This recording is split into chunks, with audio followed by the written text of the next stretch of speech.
সামনের বছর বিধানসভা ভোট, তার আগে রামনবমী মিছিল বেশ জমিয়ে করতে চাইছে বিজেপি। সব রকম উদ্যোগ নিচ্ছে বিজেপি। রাজ্যের বিরোধী দলনেতা শুভেন্দু অধিকারী নানা আহ্বান জানাচ্ছেন। দিকে দিকে এ নিয়ে উৎসাহ তুঙ্গে উঠেছে।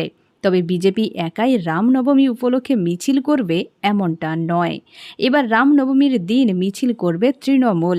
একেবারে রাস্তায় ঘুরে ঘুরে নাম সংকীর্তনের মিছিল। রাস্তায় রাম নাম হবে, রাম সীতার ছবিও থাকবে, নাম সংকীর্তন হবে। একেবারে কর্মসূচি ঠিক করে ফেলেছে তৃণমূল। এরই মধ্যে প্রস্তুতিও চলছে পুরোদমে। চুঁচুড়া তৃণমূল বিধায়ক অসিত কুমার এ নিয়ে রীতিমতো ঘোষণা করে দিয়েছেন। 6 তারিখ রামনবমী উপলক্ষে 3 নম্বর ওয়ার্ড ত্রিকোণ পার্ক থেকে ঘড়ির মোড় পর্যন্ত বর্ণাঢ্য মিছিল করব, যেখানে রাম ও সীতার ছবি থাকবে, ট্যাবলো থাকবে, নাম সংকীর্তন টিমও থাকবে। যারা রাস্তা দিয়ে রামের নামে কীর্তন করতে করতে যাবে, অসামাজিক ব্যবস্থায় সমাজকে যারা কুলসিত করেছে তাদেরকে বোঝানোর জন্য যে ধর্মীয় অনুষ্ঠানে হিংসে করে কোনো সামাজিক উন্নয়ন দেবতাদের কাছ থেকে করা যায় না।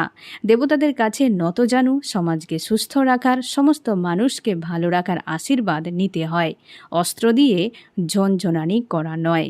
এখনই পর্যন্ত। আবারও দেখা হচ্ছে রাজনীতির পরবর্তী আপডেট নিয়ে। ধন্যবাদ।